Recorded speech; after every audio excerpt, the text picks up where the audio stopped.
한국? 거기가 뭘 할 수 있겠습니까? 제네바 WHO 본부 회의실에서 터져나온 비웃음. 25년 경력의 스웨덴 감염병 전문가 앞에서 동료들은 고개를 저었습니다. 그런데 중국에서 목숨을 걸고 탈출한 전문가가 인천공항에 발을 디딘 순간 입국 5분 만에 벌어진 충격적 상황. 유럽 의학 저널에 실린 그의 논문 한 줄이 독일, 프랑스, 이탈리아를 발칵 뒤집어 놓았고 옥스퍼드 대학이 긴급 심포지엄을 소집한 이유는 무엇이었을까요? 세계가 경악한 그 7일의 기록, 지금 공개됩니다. 안녕하세요. 저는 닐스 안데르손입니다. 스웨덴 카롤린스카 연구소에서 감염병학을 연구해온 의사죠. 지난 25년간 전 세계 곳곳에서 말라리아부터 에볼라까지 다양한 감염병과 싸워왔습니다. WHO 감염병 대응팀의 수석 자문위원으로 활동하면서 수많은 위기 상황을 경험했어요. 하지만 2024년 늦가을에 받은 그 전화는 정말 특별했죠. 닐스 박사님, 긴급 상황입니다. 중국 광동성 포산시에서 치쿤구니아 바이러스 의심 사례들이 급격히 증가하고 있어요. 즉시 파견 나가주실 수 있겠습니까? WHO 제네바 본부에서 온 전화였어요. 평소라면 주저없이 승낙했을 텐데 이번에는 달랐습니다. 중국이라는 말을 듣는 순간 4년 전 우한에서의 악몽이 떠올랐거든요. 2020년 초 코로나19 초기 대응을 위해 파견 갔을 때의 일들 말이죠. 그때도 WHO 요청으로 갔었는데 현실은 참담했어요. 정보는 철저히 통제되고 의료진들은 입을 다물고 있었고 진실에 접근하는 건 거의 불가능했죠. 코로나 이후 중국이 달라졌을까? 솔직히 의심스러웠어요. 스웨덴에서는 모든 의료 정보가 투명하게 공개되고 언론도 자유롭게 취재할 수 있거든요. 하지만 중국은 그때와 똑같을 것 같았어요. 그래도 국제적 감염병 확산을 막기 위해서는 누군가는 가야 했습니다. 2024년 12월 첫째 주, 저는 다시 중국 땅을 밟았습니다. 광저우 공항에서 포산시까지 가는 길에 벌써 이상한 기운을 느꼈어요. 12월인데도 기온이 꽤 높았고 습도도 평년보다 높다고 현지 가이드가 말하더군요. 모기가 아직도 활동하고 있다는 얘기도 들었죠. 포산시 인민병원에 도착한 순간부터 예상이 맞아떨어지기 시작했어요. 병원 입구에는 환자들이 긴 줄을 서 있었는데 모두 고열에 시달리는 듯 보였습니다. 어떤 분은 부축을 받으며 걸어야 할 정도로 상태가 안 좋아 보였어요. 한겨울인데도 모기가 병원 주변을 맴돌고 있었죠. 이거 예전에 우한에서 본 것과 똑같네요. 속으로 중얼거렸어요. 스웨덴에서는 10월만 되어도 모기가 완전히 사라지거든요. 하지만 여기서는 12월에도 모기떼가 여전히 활동하고 있었어요. 기후변화의 영향일 수도 있지만 뭔가 더 심각한 문제가 있을 것 같았습니다. 중국 의료진들은 저를 반갑게 맞아주었지만 어딘가 경직된 분위기였어요. 제가 질문을 할 때마다 서로 눈치를 보더군요. 현재 환자 수가 정확히 몇 명인가요? 물어보면 아직 정확한 집계가 나오지 않았습니다. 라는 답변만 돌아왔죠. 치사율은 어느 정도입니까? 물어봐도 아직 분석 중입니다. 라고 하더군요. 그날 밤 포산 시내 호텔에서 창밖을 내다보니 병원 쪽에서 계속 구급차가 드나들고 있었습니다. 새벽 2시가 넘었는데도 응급실 불빛이 환하게 켜져 있었어요. 공식 발표로는 안정적으로 관리되고 있다고 했는데 현실은 전혀 달라 보였죠. 스웨덴이라면 이런 상황에서는 즉시 언론 브리핑이 열리고 정확한 데이터가 실시간으로 공개될 텐데 말이에요. 벌써부터 불안한 예감이 들기 시작했습니다. 다음 날 아침부터 본격적인 현장 조사가 시작되었습니다. 중국 당국에서 제공한 공식 자료를 보니 치쿤구니아 확진자는 고작 53명이었어요. 이 정도면 큰 문제 없겠네요 라고 생각할 수 있는 숫자였죠. 하지만 제가 직접 병동을 둘러본 결과는 완전히 달랐습니다. 1층 응급실부터 4층 격리 병동까지 고열과 심한 관절통을 호소하는 환자들로 모든 병실이 가득 차 있었어요. 복도까지 임시 침대가 설치되어 있었죠. 이게 50명 남짓이냐며 담당 의사왕 부원장에게 물어봤지만 애매한 답변만 돌아왔어요. 일부 환자들은 아직 검사 결과를 기다리고 있어서 확진자 수에 포함되지 않았습니다. 왕 부원장이 설명했지만 뭔가 석연치 않았어요. 스웨덴에서는 의심 환자도 모두 투명하게 보고하고 추적 관리하거든요. 하지만 여기서는 확진자만 공식 숫자에 포함시키고 있었죠. 더 이상하게 느껴진 건 의료진들의 태도였어요. 제가 환자들과 직접 대화를 나누려고 하면 피곤하시니까 좀 쉬게 해드리죠. 라며 말리더군요. 환자 차트를 자세히 보려고 하면 개인정보 보호 때문에 외부인은 제한적으로만 열람 가능합니다. 라고 했어요. 가장 충격적인 건 격리 병동의 모습이었습니다. 복도 곳곳에 CCTV가 설치되어 있었고 출입문마다 보안 카드가 있어야 들어갈 수 있었어요. 의료진들조차 자유롭게 오가지 못하는 분위기였죠. 환자 안전을 위한 조치라고 설명했지만 감시와 통제의 냄새가 강하게 났어요. 둘째 날 밤늦게 화장실에 가려고 복도를 걷다가 우연히 목격한 장면이 있었습니다. 의료진 몇 명이 하얀 시트로 덮인 들것을 조용히 병원 뒷문 쪽으로 옮기고 있었어요. 시계를 보니 새벽 1시 반이었죠. 공식적으로는 사망자가 없다고 했는데 말이에요. 또 시작이군요. 속으로 탄식했습니다. 4년 전 우한에서도 똑같은 일이 벌어졌었거든요. 밤중에 몰래 시신을 옮기고 공식 기록에는 남기지 않고 외부에는 안정적이라고 발표하는 패턴이었죠. 다음 날 아침 1일 회의에서 제가 밤에 본 것에 대해 은근히 물어봤어요. 어젯밤에 응급 상황이 있었나요? 그러자 왕 부원장은 잠깐 당황하는 기색을 보이더니 그건 다른 질환으로 돌아가신 고령 환자였습니다. 치쿤구니아와는 무관해요. 답을 이렇게 했지만 제가 며칠 전부터 지켜본 그 환자는 분명 고열과 관절통 증상이 있었거든요. 게다가 나이도 50대 초반으로 그렇게 고령도 아니었죠. 스웨덴이라면 이런 경우 반드시 부검을 실시하고 정확한 사인을 밝혀내는데 여기서는 그런 절차 없이 그냥 넘어가려고 하더군요. 그 순간 확신이 들었어요. 4년 전 우한에서 겪었던 정보 은폐와 통제가 그대로 반복되고 있다는 것을 말이죠. 진실에 대한 접근이 이렇게 차단된 상황에서는 정확한 판단을 내리기 어려웠어요. 정보의 투명성이 얼마나 중요한지 다시 한번 뼈저리게 느꼈습니다. 셋째 날 아침, 정말 충격적인 일이 벌어졌습니다. 함께 근무하던 중국인 간호사 리메이의 손목에서 갑자기 심각한 출혈이 시작된 거예요. 처음에는 단순한 외상인 줄 알았는데 자세히 보니 피부 조직이 괴사되고 있었어요. 혈관 주변이 검게 변하면서 악취까지 나기 시작했죠. 이거 심각한데 즉시 정밀 검사를 해야 하지 않을까요? 제가 왕 부원장에게 말했지만 그는 대수롭지 않게 반응했어요. 별거 아닙니다. 모기에 물린 상처가 세균 감염으로 악화된 것뿐이에요. 항생제 처방하면 금방 나을 겁니다. 하지만 저는 25년간 감염병을 연구해 왔거든요. 이런 급성 괴사 증상은 일반적인 세균 감염과는 전혀 다른 양상이었어요. 바이러스성 출혈열의 초기 증상과 유사했죠. 치쿤구니아 바이러스가 변이를 일으켜 더 치명적인 형태로 진화했을 가능성도 있었어요. 스웨덴에서라면 이런 증상이 나타나는 순간 즉시 격리 조치하고 국가감염병연구소에서 전문가들이 모여 원인을 규명했을 겁니다. 혈액 샘플을 채취해서 바이러스 유전자 분석까지 실시하죠. 하지만 여기서는 오히려 조용히 하라는 분위기였어요. 제가 리메이의 상처 사진을 찍으려고 하자 왕 부원장이 급하게 말렸어요. 불필요한 기록은 삼가달라고 상부에서 지시가 내려왔습니다. 혹시 잘못 알려지면 지역 주민들이 불안해할 수 있거든요. 환자의 안전보다 정보 통제가 우선인 것 같았어요. 그날 저녁 호텔로 돌아와서 WHO 제네바 본부에 긴급 상황을 보고하려고 했어요. 하지만 이상하게 인터넷 연결이 계속 끊어지더군요. 호텔 와이파이도 안 되고 모바일 데이터도 제대로 작동하지 않았어요. 우연의 일치라기에는 너무 타이밍이 절묘했죠. 국제 전화로 연락하려고 해도 통화 품질이 이상했습니다. 중간중간 잡음이 심하게 들리고 통화가 갑자기 끊어지기도 했어요. 감시받고 있구나 하는 생각이 들었죠. 4년 전 우한에서도 비슷한 경험을 했었거든요. 다음 날 아침 병원에 가니까 리메이가 보이지 않았어요. 어디 갔느냐고 물으니까 몸이 안 좋아서 집에서 쉬고 있다고 하더군요. 하지만 제가 보기에는 입원이 필요한 상태였거든요. 게다가 그렇게 갑자기 사라지는 것도 이상했어요. 그 순간 우한에서의 기억이 생생하게 떠올랐습니다. 처음에는 폐렴 환자 몇 명 정도로 시작했던 게 나중에는 전 세계를 뒤흔든 팬데믹이 되었었죠. 그때도 초기에 진실을 말하려던 의료진들이 하나둘 사라졌었어요. 여기 더 있으면 안 되겠다. 나도 위험할 수 있어. 이런 생각이 머릿속을 지배하기 시작했어요. 진실을 밝혀내는 것도 중요하지만 살아서 나가야 세상에 알릴 수 있다는 판단이 들었죠. 이미 충분히 위험 신호를 포착했으니 이제는 탈출을 계획해야 할 때였습니다.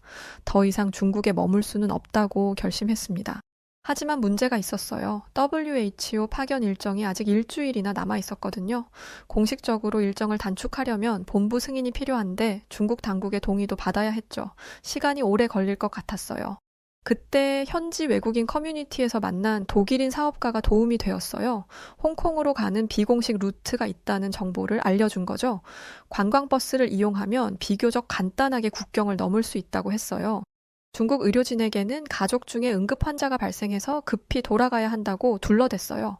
WHO 본부에는 현지 상황이 안정적이어서 조기 복귀한다고 보고했죠. 다행히 큰 의심 없이 넘어가더군요. 아마 저도 골치 아픈 존재였을 거예요. 홍콩에 도착한 뒤 어디로 갈지 진지하게 고민했습니다. 스웨덴으로 바로 돌아가기에는 너무 멀었고 장시간 비행도 부담스러웠어요. 미국도 생각해봤지만 입국 절차가 복잡했죠. 그때 떠오른 곳이 바로 한국이었습니다. 2020년 코로나19 초기 대응 때 한국의 모습을 지켜봤었거든요. 드라이브 스루 검사, 실시간 데이터 공개, 투명한 소통 등이 정말 인상적이었어요. 혹시 지금도 그 시스템이 유지되고 있다면 하는 기대가 있었죠. 홍콩에서 인천행 항공편을 예약했습니다. 비행기 안에서 제 몸 상태를 점검해보니 좋지 않았어요. 미열이 있었고 팔뚝과 다리에 발진 같은 게 올라오고 있었죠. 중국에서 며칠 동안 노출되었으니 감염되었을 가능성이 높았어요. 인천공항에 도착했을 때 입국심사관이 물어봤어요. 어디서 오셨나요? 중국 광동성 포산시에서 왔습니다. 방문 목적이 어떻게 되시나요? WHO 파견 업무였고 지금은 건강상 문제로 한국에서 검사 받으려고 합니다. 정직하게 답변했어요. 치쿤구니아 바이러스 의심 지역에 일주일간 있었고 현재 발열과 발진 증상이 있습니다. 정밀 검사가 필요할 것 같아요. 스웨덴에서도 해외여행 후 이상 증상이 있으면 솔직하게 신고하는 게 원칙이거든요. 그 순간 정말 놀라운 일이 벌어졌습니다. 입국 심사관이 즉시 상급자에게 연락했고 5분도 안 되어서 방역 담당자들이 나타났어요. 방호복을 입은 의료진이 체온을 재고 간단한 문진을 실시했죠. 지금 즉시 격리 조치하겠습니다. 안전하게 검사 받으실 수 있도록 최선을 다하겠습니다. 이런 신속한 대응은 처음 봤어요. 스웨덴도 체계적이지만 한국의 속도는 정말 인상적이었습니다. 중국에서는 일주일 동안 제대로 된 검사 한 번 못 받았는데 한국에서는 입국 순간부터 전문적인 케어가 시작되었죠. 격리소로 이동하는 전용 버스 안에서 담당자가 말했어요. 선생님 안전이 최우선입니다. 정확한 진단 받으시고 완전히 회복되실 때까지 최선을 다하겠습니다. 불편한 점 있으시면 언제든 말씀해 주세요. 이런 말을 들으니까 마음이 정말 놓이더군요. 인천 검역소에서 1차 검사를 받은 후 더 정밀한 검사를 위해 서울의 한 감염병 전담 병원으로 이송되었습니다. 구급차 안에서도 의료진들이 계속 제 상태를 모니터링 해주더군요. 현재 기분은 어떠세요? 어디 아픈 곳은 없으신가요? 끊임없이 관심을 보여주었어요. 병원에 도착해서 담당 의사를 만났는데 한지훈 교수라는 40대 중반의 차분하고 신뢰감 있는 분이었습니다. 첫 만남에서부터 정말 인상 깊었어요. 제 국적이나 어떻게 왔는지를 묻기보다는 환자로서의 저를 먼저 생각해 주시더군요. 어떤 증상이 가장 힘드신가요? 열은 언제부터 시작되었나요? 식욕은 어떠세요? 한지훈 교수의 질문들은 모두 환자 중심이었어요. 그 다음에야 중국에서 어떤 업무를 하셨는지, 누구와 접촉했는지 같은 역학조사를 시작했죠. 스웨덴에서도 환자 중심 의료를 강조하지만 한국 의료진의 세심함은 정말 특별했어요. 제가 외국인이라서 혹시 의사소통에 문제가 있을까봐 영어 가능한 간호사를 배치해 주시고 식사도 제 상황에 맞게 조절해 주셨거든요. 더 놀라운 건 같은 병실에 있던 한국 환자분들이었습니다. 4인실에 저까지 포함해서 4명이 있었는데 모두들 정말 배려심이 넘쳤어요. 60대 할아버지 한 분이 저에게 말씀하시더군요. 선생님도 힘드실 텐데 우리 때문에 더 번거로우시면 어떡하죠? 자신도 고열에 시달리면서 관절통까지 있으신데 오히려 외국인인 저를 걱정해 주시는 거예요. 혹시 한국 음식이 입에 안 맞으시면 말씀하세요. 간호사분들께 부탁드려서 다른 걸로 바꿔드릴게요. 이런 말씀까지 해주시더군요. 또 다른 환자분은 50대 아저씨였는데 혹시 제가 기침할 때 선생님한테 옮길까봐 걱정됩니다. 라고 하시더군요. 마스크를 더 꼼꼼히 착용하시고 저와 거리를 두려고 노력하시는 모습을 봤어요. 20대 대학생도 있었는데 이 친구는 혹시 밤에 코 고는 소리 때문에 잠 못 주무시면 말씀해 주세요. 라고 했어요. 심지어 자기가 아픈데도 제가 편안하게 쉴 수 있도록 배려해 주려고 하더군요. 스웨덴 사람들도 개인의 권리와 자유를 존중하면서 배려심을 보이지만 한국은 달랐어요. 집단의 안전을 위해 개인이 희생하는 게 아니라 개인을 존중하면서도 자연스럽게 공동체를 생각하는 성숙한 문화였죠. 한지훈 교수는 매일 아침 저녁으로 회진을 돌면서 제 상태를 꼼꼼히 체크해 주셨어요. 오늘 컨디션은 어떠세요? 열은 많이 내렸나요? 잠은 잘 주무셨어요? 단순한 의학적 확인이 아니라 진짜 걱정하는 마음이 느껴졌죠. 이 나라 사람들은 정말 다르구나 속으로 생각했습니다. 의료진도 환자들도 모두가 서로를 진심으로 배려하고 있었어요. 이런 문화가 바탕이 되어 있으니까 방역 시스템도 제대로 작동할 수 있는 거구나 싶었죠. 일주일간의 집중적인 검사와 치료 끝에 결과가 나왔습니다. 다행히 치쿤구니아 바이러스는 음성이었어요. 하지만 모기 매개 감염의 초기 증상은 분명히 있었다고 한지훈 교수가 설명해 주셨죠. 조기에 발견해서 격리하고 적절한 치료를 받으신 덕분에 더 악화되지 않았습니다. 정말 다행이네요. 만약 중국에서 며칠 더 있었다면 어떻게 됐을지 모르겠어요. 아마 더 심각한 상황이 될 수 있었을 겁니다. 적절한 시기에 한국에 오신 게 정말 잘하신 일이에요. 라고 말씀해 주셨어요. 퇴원 전날 한지훈 교수와 긴 대화를 나눴습니다. 선생님이 중국에서 목격하신 상황들이 정말 심각하네요. WHO에 정확히 보고하셔야 할 것 같아요. 제가 중국에서 겪었던 일들을 자세히 설명해 드렸거든요. 한국과 정말 대조적이었어요. 여기서는 모든 정보가 투명하게 공개되고 환자 안전이 최우선이잖아요. 중국은 정반대였어요. 통제와 은폐가 우선이었죠. 한지훈 교수도 심각한 표정으로 들어주시더군요. 퇴원하는 날 한국 방역 관계자들과 간담회가 있었어요. 질병관리청 담당자, 감염병 전문가, 역학조사관들이 참석했죠. 정말 진지하고 체계적인 자리였어요. 제가 중국에서 목격한 모든 상황을 상세히 보고했습니다. 중국 당국 발표로는 확진자가 50명 정도였지만 실제로는 그보다 훨씬 많아 보였어요. 병동마다 고열 환자들로 가득했거든요. 의료진 중에서도 감염 의심자가 있었는데 제대로 된 검사나 치료를 받지 못하는 것 같았어요. 특히 인상 깊었던 건 질병관리청 담당자의 질문이었어요. 저희 시스템에서 보완할 점이 있을까요? 혹시 중국에서 오신 분들에 대한 검역 절차에서 놓치는 부분이 있나요? 전혀요. 오히려 세계 최고 수준이에요. 입국 순간부터 격리, 검사, 치료까지 모든 과정이 완벽했어요. 철저함과 인간 중심적 접근이 완벽하게 조화를 이루고 있더군요. 스웨덴과 비교해도 전혀 부족하지 않아요. 그렇다면 중국과 가장 큰 차이점이 뭐라고 보시나요? 투명성이에요. 한국은 모든 정보를 실시간으로 공개하고 의료진과 환자, 시민들과 지속적으로 소통하잖아요. 중국은 정반대였어요. 저희도 아직 부족한 점이 많습니다. 선생님 같은 국제 전문가 의견이 정말 도움됩니다. 라고 하시더군요. 이런 겸손함과 학습 자세가 한국 방역 시스템의 진짜 강점인 것 같았어요. 간담회 마지막에 질병관리청장님이 직접 오셨어요. 먼 곳에서 오셔서 고생 많으셨습니다. 완전히 회복되셔서 다행이에요. 앞으로도 국제적인 감염병 대응을 위해 계속 협력할 수 있기를 바랍니다. 정말 따뜻한 말씀이었어요. 그날 저녁 서울 시내 호텔에서 지난 일주일을 정리해 봤습니다. 중국에서 겪었던 답답함과 공포, 그리고 한국에서 느꼈던 안전함과 신뢰감이 너무나 대조적이었어요. 같은 아시아 국가인데 이렇게 다를 수가 있구나 싶었죠. WHO 제네바 본부에 보낼 보고서의 방향도 명확해졌어요. 단순히 중국의 문제점을 지적하는 것보다는 한국의 모범 사례를 통해 어떻게 해야 하는지 제시하는 게 더 건설적일 것 같았어요. 비판보다는 대안을 제시하는 거죠. 호텔에서 사흘밤을 새우며 WHO에 제출할 보고서를 작성했습니다. 제목은 감염병 대응 체계의 모범 사례, 한국 모델 분석 및 국제적 적용 방안이었어요.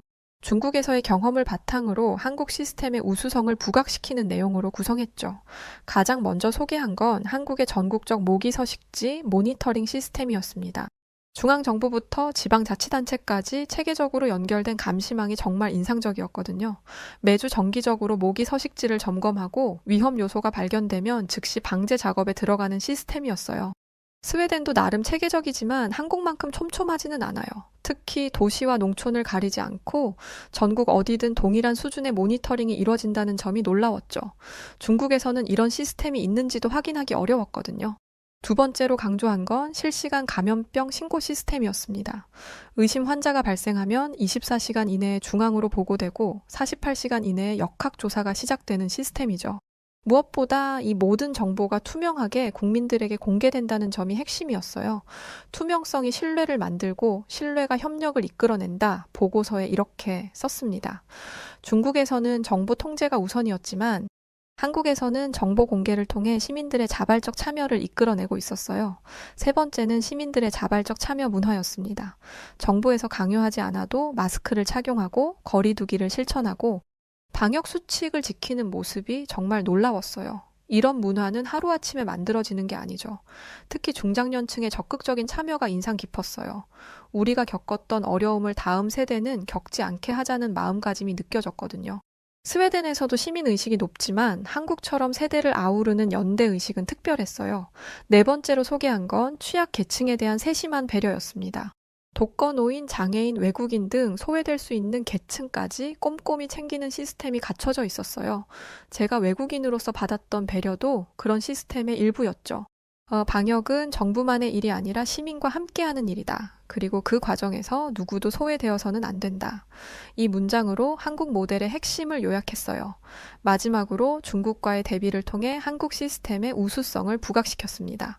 물론 직접적인 비판보다는 서로 다른 접근 방식이라는 표현을 사용했지만 어느 쪽이 더 효과적인지는 명백했죠. WHO 동료들의 반응도 뜨거웠어요. 제네바 본부에서 이 보고서를 다른 국가들과 공유해도 되겠냐는 연락이 왔어요. 물론이죠. 많은 나라들이 한국 모델을 참고했으면 좋겠어요. 라고 답했습니다. 보고서를 제출한 후 스웨덴 정부에서도 연락이 왔어요. 한국의 방역 시스템을 벤치마킹할 수 있는 방안을 검토해보자는 제안이었죠. 정말 뿌듯했어요. WHO 보고서를 제출한 후 며칠 더 한국에 머물면서 실제 방역 현장을 직접 경험해보고 싶었습니다.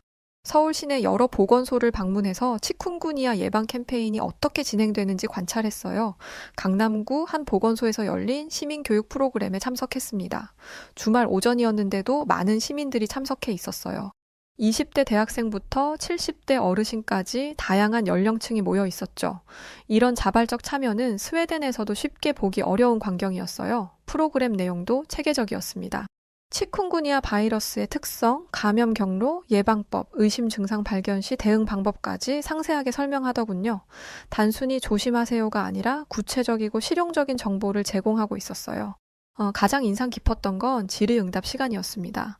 한 중년 여성이 우리 아이가 해외여행을 가려고 하는데 어떤 점을 주의해야 하나요? 라고 물어보니 담당자가 아주 자세하게 답변해 주더군요. 국가별 위험도, 예방접종, 여행용 방충제 사용법까지 꼼꼼히 설명했어요.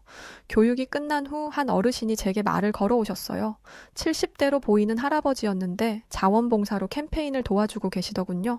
외국에서 오셨나요? 어떻게 이런 자리에 참석하게 되셨어요? 궁금해하시는 눈치였어요. 제가 WHO에서 일하는 감염병 전문가라고 소개하니까 더욱 관심을 보이시더군요. 그럼 우리나라 방역 시스템이 어떤가요? 다른 나라와 비교해서 말이에요. 정말 진지하게 물어보시는 거예요. 세계 최고 수준입니다. 정말 자랑스러워 하셔도 돼요. 제가 답하니까 빙그레 웃으시면서 말씀하시더군요. 그래도 아직 부족한 점이 많아요. 더 열심히 해야죠. 그분이 자원봉사를 시작한 이유를 물어봤더니 가슴 뭉클한 답변을 해주셨어요. 벌써 10년 넘게 하고 있어요. 처음에는 시간 많아서 시작했는데 하다 보니 보람이 있더라고요. 젊은 사람들 도와주는 게 기분 좋아요. 우린 옛날에 장티푸스며 콜레라 다 겪었거든요. 1960년대, 70년대에는 정말 무서웠어요. 동네에서 한 병만 걸려도 온 가족이 떨었죠. 그때는 치료제도 제대로 없었고 병원도 멀었어요. 지금 젊은 사람들은 그런 걸 모르죠. 당연하고요. 그런데 우리는 알아요. 얼마나 무서운 건지 말이에요. 그래서 이젠 우리 손주들만큼은 그런 일 안 겪게 해야 한다고요. 이 말씀을 들으니까 가슴이 뭉클해졌어요. 스웨덴에서는 감염병이 그렇게 큰 위협이 아니었거든요. 워낙 의료 시스템이 잘 갖춰져 있고 위생 환경도 좋아서 큰 걱정 없이 살아왔어요. 하지만 한국은 달랐죠. 불과 몇십 년 전까지도 감염병으로 고생했던 기억이 생생하게 남아 있었어요. 그래서 한국이 이렇게 철저한 거구나. 비로소 이해가 되었습니다. 단순히 시스템이 좋아서가 아니라 아픈 경험이 바탕이 된 집단 지혜였던 거예요. 과거의 고통을 교훈으로 삼아 더 나은 미래를 준비하고 있었던 것이죠. 할아버지가 마지막에 하신 말씀이 정말 인상적이었어요. 젊은 사람들이 안전하고 건강하게 살 수 있는 세상 만드는 게 우리 세대 책임이라고 생각해요. 우리가 겪었던 아픔을 다시는 겪지 않게 하는 게 우리가 할 일이죠. 한국은 준비된 나라였고 동시에 기억하는 나라였습니다.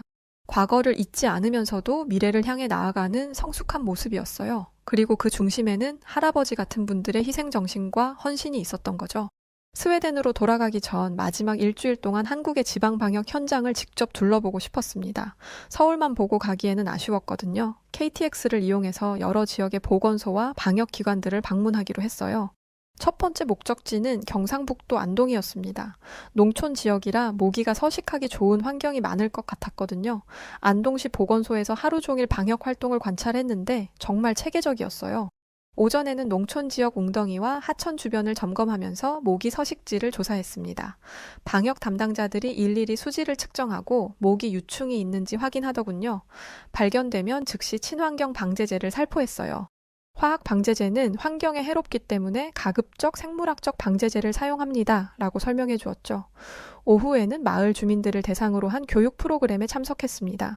마을 회관에 60여 명의 주민들이 모여 있었는데 대부분 50대 이상의 농민들이었어요. 모기 물린 상처 관리법부터 의심 증상 발견 시 즉시 신고까지 꼼꼼하게 교육하고 있었어요. 한 농민이 요즘 모기가 예전과 다른 것 같다고 하니까 담당자가 기후변화로 인해 모기 생태가 변하고 있어서 더욱 주의가 필요하다고 상세히 설명해 주더군요. 이런 전문적인 정보까지 농촌 주민들에게 전달하고 있었어요. 두 번째로 방문한 곳은 전라남도 목포였습니다. 항구 도시라 습한 환경이 많고 외국 선박들이 드나들어서 해외 유입 감염병에 대한 경계가 필요한 곳이었죠. 목포시 보건소에서는 항구 지역 특별 방역 프로그램을 운영하고 있었어요. 특히 인상 깊었던 건 외국인 선원들에 대한 배려였습니다. 영어, 중국어, 베트남어로 된 방역 안내 자료를 준비해두고 통역 서비스도 제공하고 있었어요. 감염병은 국적을 가리지 않으니까 모든 사람이 안전해야 합니다. 라고 담당자가 말하더군요. 항구 근처 숙박업소들도 정기적으로 점검하고 있었어요. 모기 서식지가 될 수 있는 물탱크나 배수로를 꼼꼼히 확인하고 업주들에게 방역 수칙을 교육하고 있었죠. 스웨덴에서도 이런 시스템이 있지만 한국만큼 세밀하지는 않아요. 세 번째로 방문한 충청남도 천안에서는 대학교와 연계한 연구 프로그램을 보았습니다. 단국대학교 의과대학에서 지역 보건소와 함께 모기 매개 감염병 연구를 진행하고 있었어요. 학생들이 직접 현장에 나와서 모기를 채집하고 바이러스 보유 여부를 검사하고 있었죠.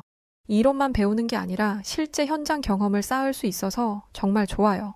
나중에 의사가 되면 이런 경험이 큰 도움이 될 것 같아요. 이런 교육 시스템은 정말 혁신적이었어요. 지자체 담당자와 대화를 나누면서 더욱 감탄했습니다. 중앙에서 지침이 내려오면 즉시 실행할 수 있는 체계가 갖춰져 있어요. 하지만 획일적으로 적용하는 게 아니라 지역 특성에 맞게 조절하죠. 표준화와 개별화가 균형을 이루고 있었어요. 마지막으로 방문한 강원도 춘천에서는 관광지 방역 시스템을 봤습니다. 남이섬이나 소양강댐 같은 관광지에서는 많은 사람들이 몰리니까 감염병 확산 위험이 높거든요. 관광지마다 방역 부스를 설치하고 관광객들에게 예방 수칙을 안내하고 있었어요. 이런 체계와 인식은 그냥 만들어지는 게 아니구나. 일주일간의 지방 순회를 마치면서 실감했습니다. 중앙정부부터 지방자치단체, 보건소, 대학교, 시민들까지 모두가 하나의 큰 방역 네트워크를 이루고 있었어요. 한국은 정말 감염병 대응에 있어서 인류가 나아가야 할 방향을 보여주고 있었습니다. 스웨덴으로 돌아온 후 첫 번째로 한 일은 유럽 의학 저널에 특별 기고문을 쓰는 것이었습니다. 제목은 한국에서 나는 인류가 가야 할 길을 보았다. 21세기 감염병 대응의 새로운 패러다임이었어요. 단순한 여행기가 아니라 학술적 분석과 정책 제언을 담은 진지한 논문으로 작성했죠. 논문에서 가장 강조한 부분은 한국의 방역 의식이었습니다. 현대 의학 기술이 아무리 발달해도 시민들의 올바른 의식 없이는 효과적인 방역이 불가능하다. 한국은 기술과 의식이 완벽하게 조화를 이룬 모범 사례다라고 썼어요. 스웨덴과의 구체적인 비교도 포함시켰습니다. 스웨덴도 세계 최고 수준의 의료 시스템을 가지고 있다. 하지만 한국처럼 정부와 시민이 완벽하게 협력하는 모습은 찾기 어렵다. 스웨덴에서는 개인의 자유와 권리가 우선시되지만 한국에서는 개인의 권리를 존중하면서도 집단의 안전을 함께 고려하는 성숙한 시민의식을 볼 수 있었다. 특히 한국의 예방 중심 사고를 높이 평가했어요. 대부분의 서구 국가들은 감염병이 발생한 후 대응하는 사후 관리 중심이다. 하지만 한국은 발생 자체를 막는 사전 예방에 더 큰 비중을 둔다. 이것이 근본적인 차이점이다. 논문이 발표되자 유럽 의학계의 반응이 뜨거웠어요. 독일 베를린 의과대학의 감염병학과 교수는 정말 그 정도였나요? 우리도 한국 시스템을 직접 연구해 봐야겠어요. 라고 연락해 왔어요. 프랑스 파스테르 연구소에서는 한국과의 공동 연구 프로젝트를 추진해보자는 제안도 나왔죠. 가장 기억에 남는 건 이탈리아 밀라노 의과대학 교수의 반응이었습니다. 코로나19 때 우리가 얼마나 혼란스러웠는지 아시죠? 정부는 우왕좌왕하고 시민들은 혼란스러워하고 한국 같은 시스템이 있었다면 수많은 생명을 구할 수 있었을 텐데 정말 안타까워요. 영국 옥스퍼드 대학교에서는 한국 방역 모델을 주제로 한 국제 심포지엄을 개최하자는 제안도 받았어요. 유럽연합 차원에서 한국의 방역 시스템을 벤치마킹하려는 움직임도 시작되었죠. 논문 마지막 부분에 이렇게 썼습니다. 감염병은 국경을 가리지 않는다. 21세기 글로벌 시대에는 한 나라의 방역 실패가 전 세계에 영향을 미친다. 따라서 모든 국가가 효과적인 방역 시스템을 갖춰야 한다. 한국은 그 모델을 제시하고 있다. WHO에서도 제 논문에 큰 관심을 보였어요. 제네바 본부에서 다음 감염병 대응 매뉴얼에 한국 사례를 핵심 모델로 포함시키겠다는 연락이 왔죠. 정말 뿌듯했습니다. 몇 달 후 스웨덴에서도 모기맥에 감염병 의심 사례가 발생했어요. 기후변화로 인해 북유럽에서도 이런 사례들이 늘어나고 있거든요. 그때 저는 한국에서 배운 대로 즉시 조치했습니다.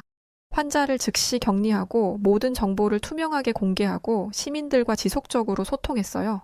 언론 브리핑도 매일 열어서 상황을 설명하고 시민들의 질문에 성실히 답변했죠. 다행히 큰 확산 없이 잘 마무리되었어요. 그때 동료들이 이런 말을 했죠. 닐스, 예전과 접근 방식이 많이 달라졌네요. 뭔가 더 체계적이고 시민 친화적이에요. 한국에서 배운 거예요. 방역은 의료진만의 일이 아니라 시민과 함께하는 일이거든요. 지금도 저는 전 세계 의료진들과의 컨퍼런스에서 한국 사례를 소개하고 있습니다. 기회가 되면 한국에 가보세요. 거기서 진짜 방역이 뭔지, 시민과 정부가 어떻게 협력하는지 직접 보실 수 있을 겁니다. 라고 항상 말하죠. 한국은 저에게 단순한 피난처가 아니었습니다.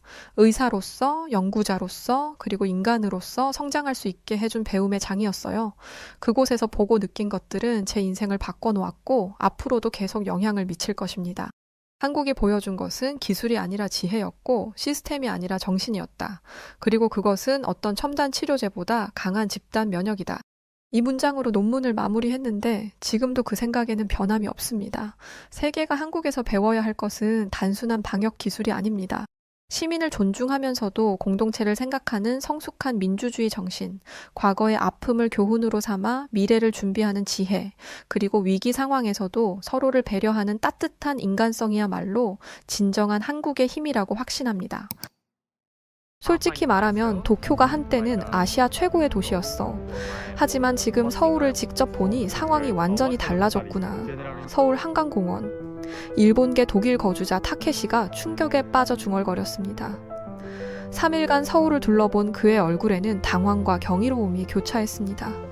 평생 일본의 체계적 시스템을 자랑하던 그가 한국 앞에서 완전히 무너져 내렸습니다. 왜 전 세계가 한국에 주목하고 있는 건지를. 자, 지금부터 무슨 특별한 사연이 있었는지 지금 바로 시작해 보겠습니다. 안녕하세요. 저는 에르빈 카를로스 벤드릭입니다. 독일 미넨에서 태어나 45년을 살아온 외국어 교사이자 문화 연구자죠. 지금은 한국에서 벌써 8년째 살고 있지만 때때로 저 자신에게 묻습니다. 내가 이곳에 오게 된 진짜 이유가 뭘까? 사실 그 시작은 철저한 계획이나 목표 때문이 아니었습니다. 말 그대로 완전한 우연이었죠.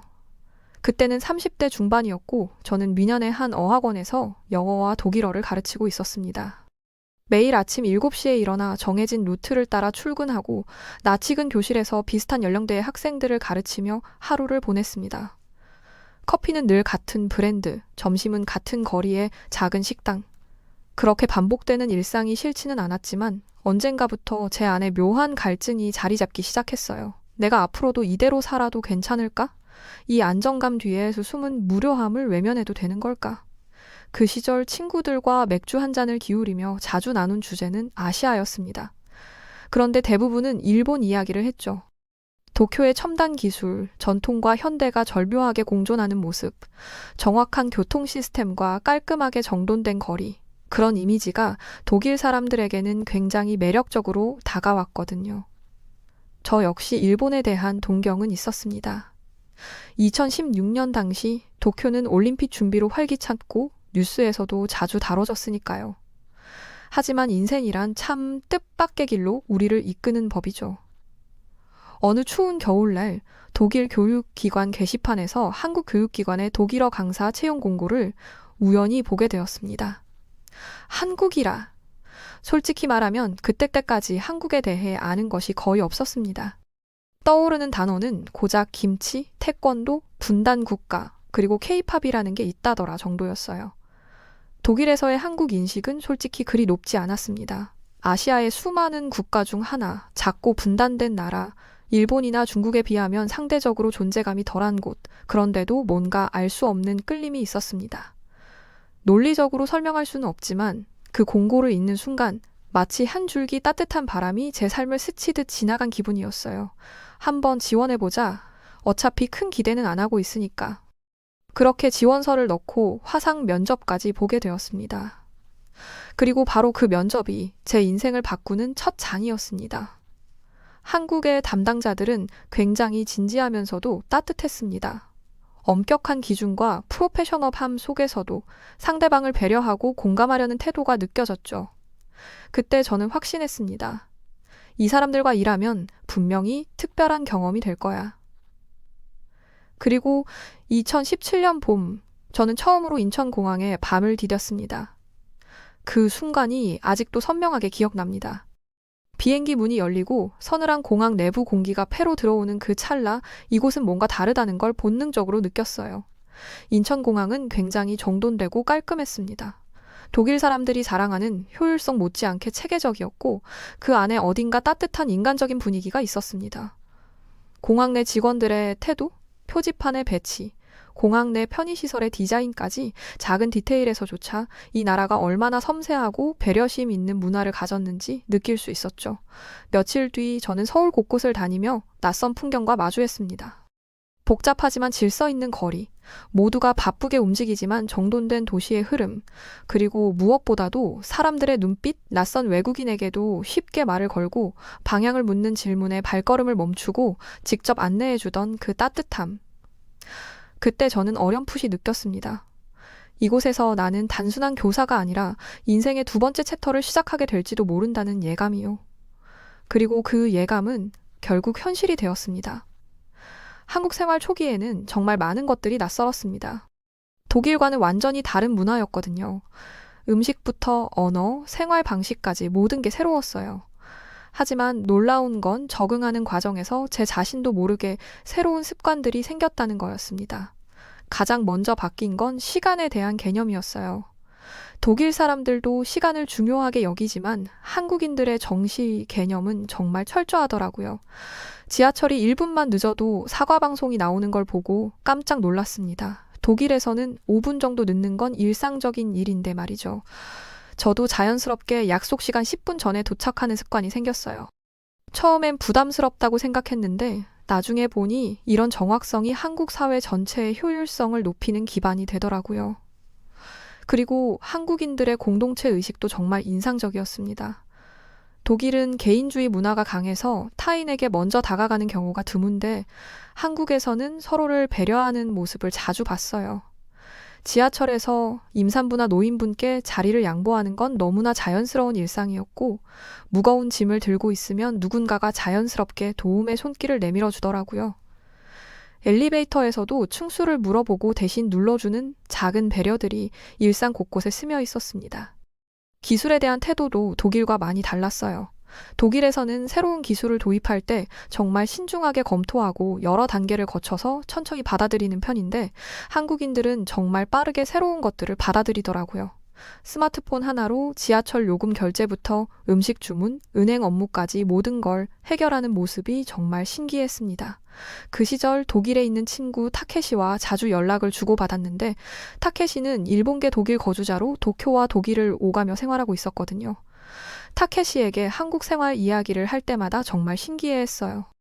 특히 한국의 빠른 변화 속도와 새로운 것들을 받아들이는 개방성에 대해서는 일본과 많이 다르다고 했죠. 당시만 해도 타케시는 일본의 안정적이고 체계적인 시스템을 더 선호한다고 말했었는데 지금 생각해보면 그때부터 변화에 대한 갈망에 조짐이 있었던 것 같습니다. 2021년 여름 정말 오랜만에 타케시가 서울에 왔습니다. 일본 회사의 비즈니스 미팅 때문이었는데 3일 정도 머물면서 제가 안내를 맡게 됐어요. 4년 만에 만나는 거라 반가웠죠.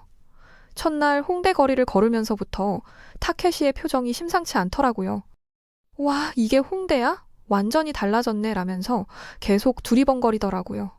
둘째 날엔 강남과 여의도까지 둘러봤는데 고층 빌딩들 사이로 펼쳐진 현대적인 풍경을 보며 계속 감탄사를 연발했습니다. 특히 롯데 월드타워를 올려다보며 이런 건물이 서울에 있다고? 라며 정말 놀라워하더라고요. 셋째 날 저녁 한강공원에서 치킨과 맥주를 마시며 야경을 보는데 타케시가 갑자기 진지한 표정으로 변하더라고요. 한참을 조용히 있다가 에르빈, 솔직히 말할게. 요즘 도쿄는 정체됐어. 서울이 진짜 미래 도시야 라고 말하는 거예요. 정말 깜짝 놀랐습니다. 그동안 일본의 체계적인 시스템과 선진적인 문화를 자랑하던 타케시가 이런 말을 하다니요. 타케시는 계속해서 일본 사회에 변화하지 않는 모습에 대해 털어놨어요. 회사에서는 여전히 팩스를 주요 업무 도구로 사용하고 도장 문화 때문에 중요한 서류는 반드시 오프라인으로 처리해야 한다고 했죠. 코로나19 상황에서도 재택근무가 제대로 정착되지 않았다고 하더라고요.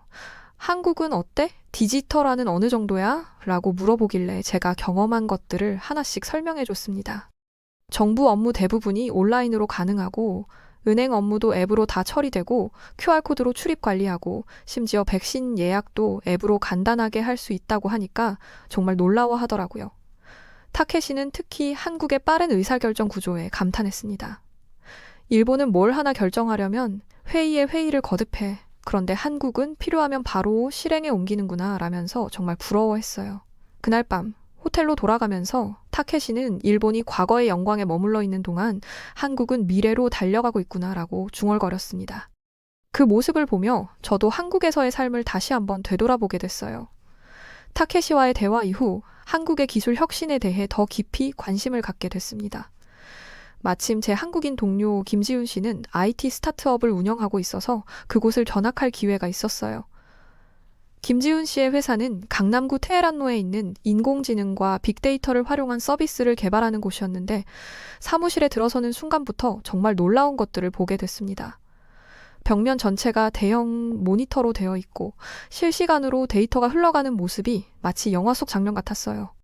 김지훈 씨가 자랑스럽게 보여준 건 5G 네트워크를 활용한 실시간 데이터 처리 시스템이었습니다.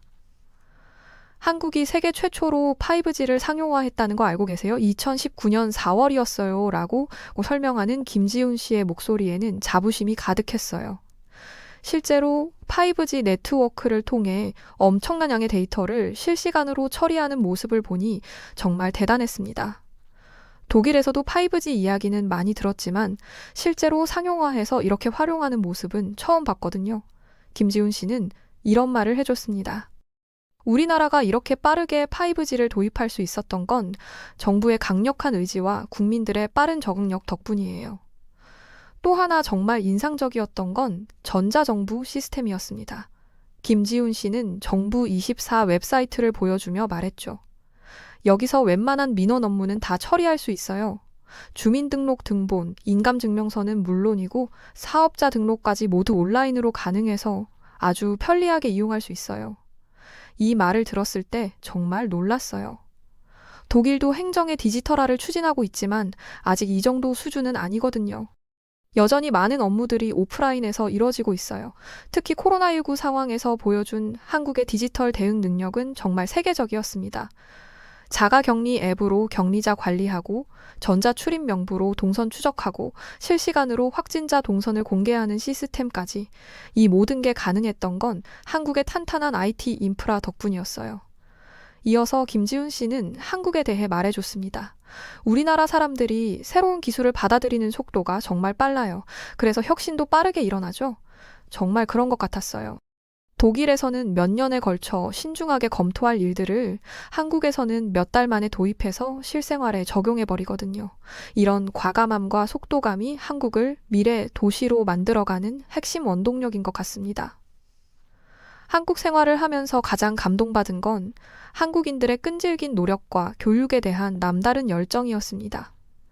제 아내 수경은 서울의 한 고등학교에서 교사로 일하고 있는데 수경과 밤늦게 대화를 나누면서 한국 교육의 엄청난 저력을 실감할 수 있었어요. 한국 부모들은 자녀 교육을 위해서라면 정말 모든 걸 희생할 준비가 되어 있어요. 때로는 과도하다 싶을 정도로요. 이 말을 들었을 때 처음엔 과장인 줄 알았거든요. 하지만 실제로 주변을 보니 정말 그랬습니다. 새벽 5시에 일어나서 아이들 도시락을 싸주고 밤늦게까지 학원 차량을 기다리는 부모들의 모습에서 교육에 대한 열정을 느꼈어요. 독일도 교육을 중시하지만 한국만큼은 아니거든요. 독일에서는 대학 진학률이 한국보다 훨씬 낮고 직업 교육을 통한 다양한 진로를 인정하는 분위기예요. 하지만 한국에서는 더 나은 미래를 위한 교육 투자에 정말 아낌이 없더라고요. 더 놀라운 건 평생학습이 일상화되어 있다는 점이었습니다. 40대, 50대가 되어서도 새로운 기술을 배우고 자격증을 따고 끊임없이 자기 개발을 하는 모습들이 정말 인상적이었어요. 수경의 동료 교사 중에도 주말마다 대학원에 다니면서 박사학위를 준비하는 분이 계시더라고요. 독일에서는 어느 정도 나이가 되면 안정적인 삶을 추구하는 경우가 많은데 한국에서는 나이에 상관없이 계속 도전하고 성장하려는 의지가 강해요. 특히 코로나19 상황에서 한국의 대응을 보면서 이런 국민성의 힘을 정말 실감했습니다. 마스크 착용, 사회적 거리 두기, 백신 접종까지 모든 과정에서 한국인들의 자발적인 협조가 정말 놀라웠거든요. 우리나라 사람들은 개인의 불편함보다 공동체 전체의 이익을 우선시하는 문화가 있어요.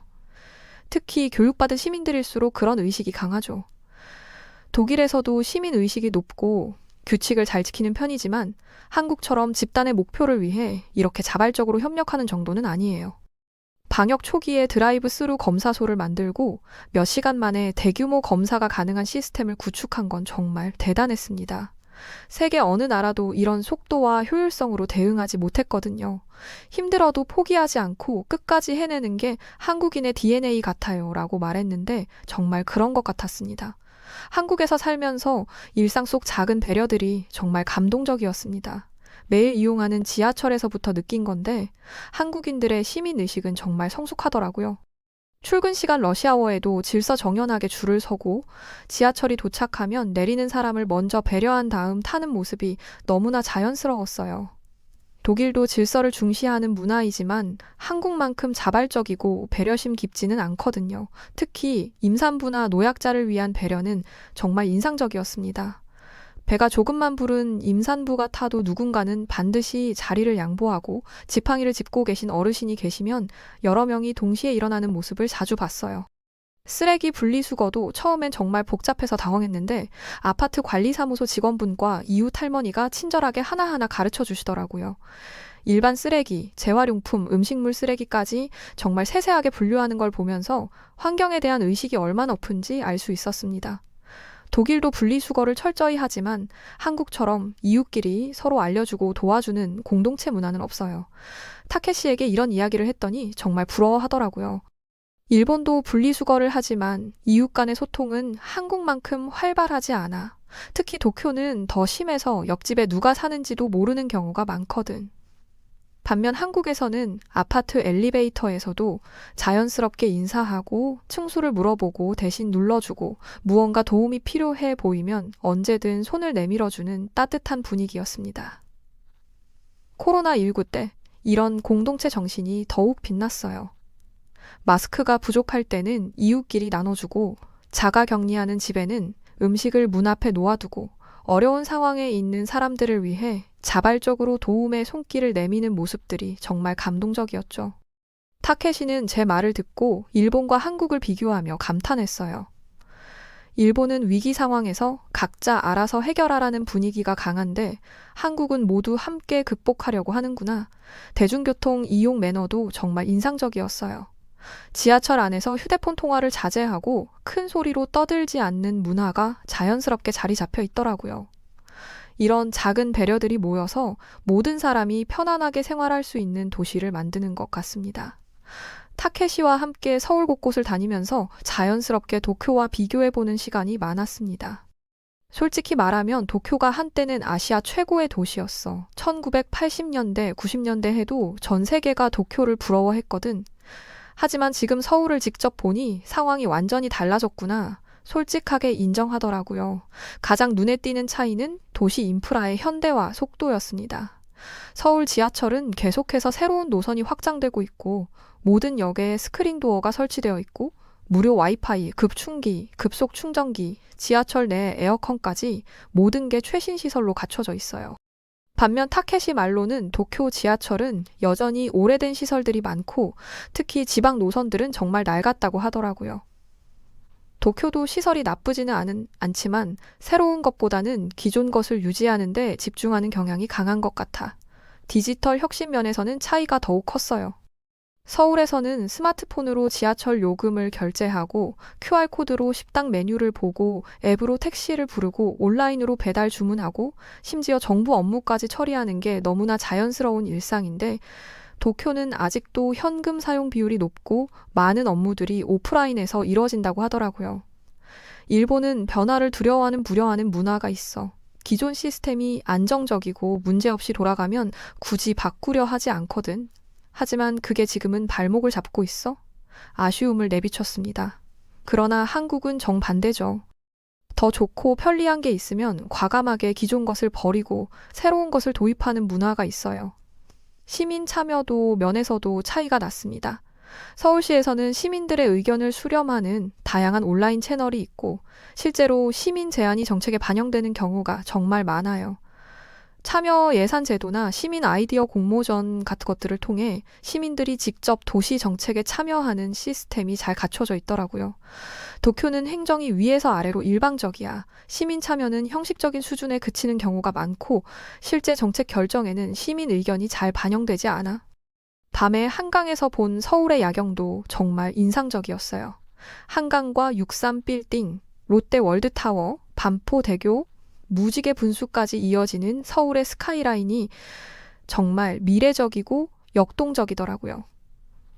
도쿄 스카이트리나 도쿄타워도 멋있지만 서울은 도시 전체가 하나의 거대한 미래 도시 같은 느낌이네. 차원이 다르잖아 라며 감탄했어요. 2020년 초 코로나19가 전 세계를 강타했을 때 한국의 대응을 직접 경험하면서 정말 놀랐습니다. 독일에서도 나름 체계적으로 대응했지만 한국의 속도와 효율성, 그리고 무엇보다 국민들의 자발적인 협조는 차원이 달랐어요. 처음 확진자가 나왔을 때부터 정부의 대응이 정말 빨랐습니다.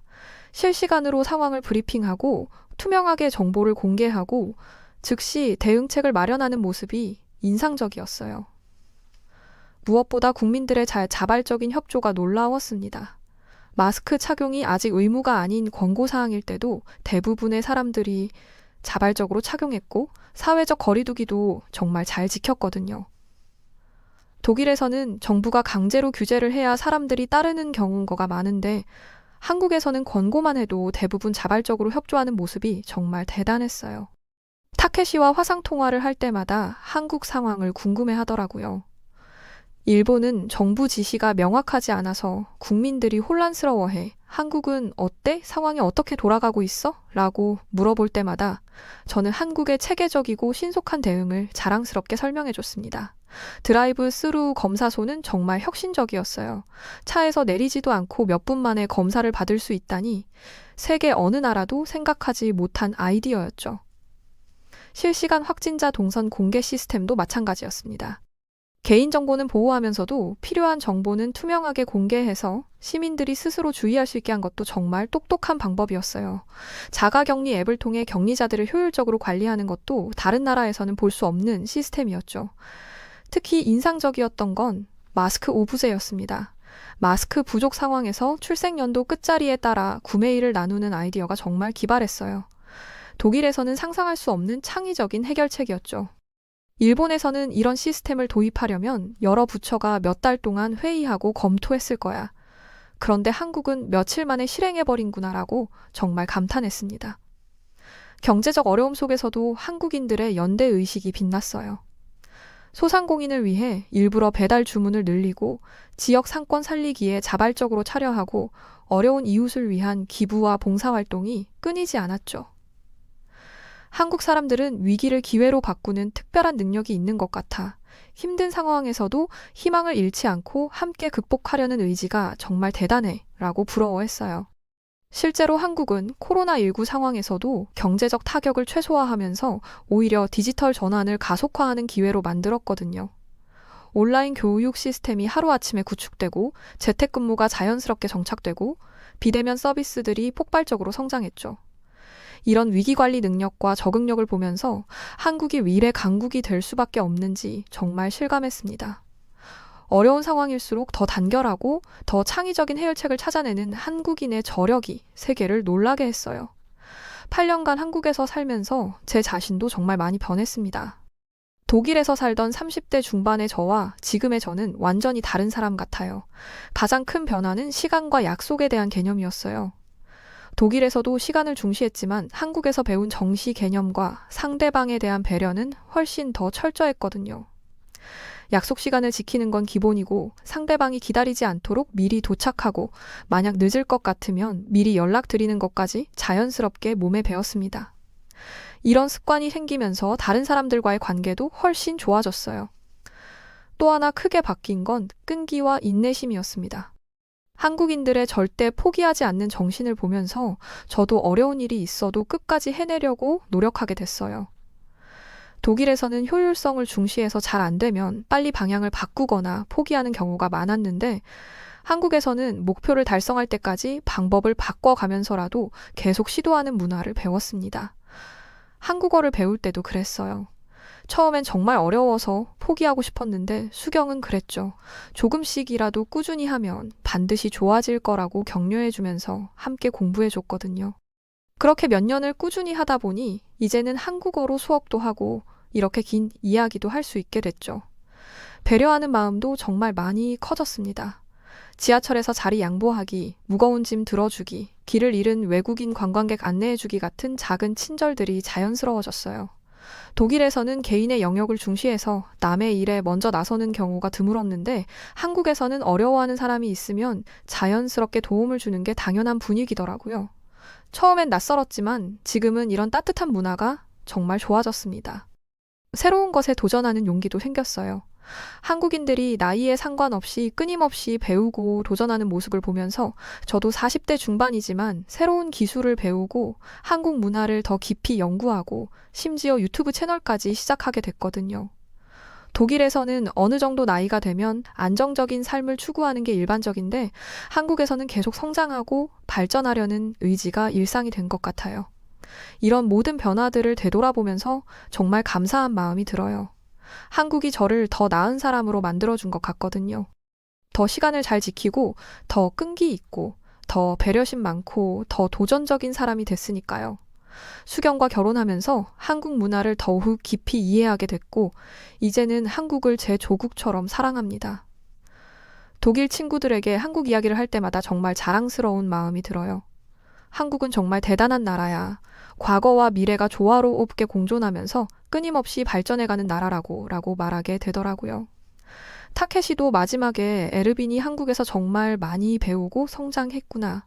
나도 한국에서 살아보고 싶어고 했을 때 정말 뿌듯했습니다. 타케시가 서울에서 보낸 마지막 날 한강공원 잔디밭에서 치킨과 맥주를 마시며 서울의 아름다운 야경을 바라보면서 정말 긴 대화를 나눴습니다. 에르빈 3일 동안 서울을 직접 보면서 정말 많은 걸 느꼈어. 솔직히 말하면 충격이었어. 서울은 진짜 미래 도시야. 우리 일본도 한국에서 정말 많이 배워야 해 라고 진심 어린 목소리로 말하더라고요. 그 순간 정말 뿌듯했습니다. 제가 8년간 경험하고 느껴온 한국의 놀라운 발전상을 가장 가까운 친구가 직접 확인하고 인정해 준 거니까요. 특히 한국인들의 빠른 적응력과 끊임없는 혁신 정신이 정말 부러워. 일본은 너무 기존 것에 안주하려고 하는데 한국은 항상 더 나은 미래를 향해 달려가고 있어. 이런 역동성이 한국을 세계적인 강국으로 만들고 있는 것 같아 라고 감탄했어요. 한강을 바라보며 타케시는 말했습니다. 이 풍경 좀 봐. 전통과 현대가 이렇게 자연스럽게 어우러진 도시가 또 있을까? 한강 위로 지나가는 드론들, 강변을 달리는 전기 자전거들, 그리고 저 멀리 보이는 초고층 빌딩들까지 정말 미래 영화 속 장면 같아 라고 말했을 때 저도 새삼 서울의 아름다움을 다시 느꼈어요. 공항으로 가는 길에서도 타케시는 서울의 변화하는 모습에 계속 놀라워했습니다. 새로 생긴 고층 빌딩들, 곳곳에 설치된 디지털 사이니지, 오지 기지국들, 전기차 충전소까지 모든 게 미래를 향한 도시의 의지를 보여주는 것 같다고 하더라고요. 특히 시민들이 이런 변화를 자연스럽게 받아들이고 적극적으로 활용하는 모습이 인상적이야. 일본에서는 새로운 기술이 나와도 사람들이 적응하는데 시간이 오래 걸리는데 말이야. 타케시를 배웅하고 돌아오는 지하철 안에서 저도 정말 많은 생각을 했습니다. 8년 전 처음 한국에 왔을 때는 단순히 새로운 경험과 모험을 위해서였는데 지금은 이곳이 제 인생의 가장 소중한 터전이 됐거든요. 한국이 보여준 놀라운 성과 변화를 직접 경험하면서 저 역시 함께 성장할 수 있었어요. 이제 저는 정말 확신합니다.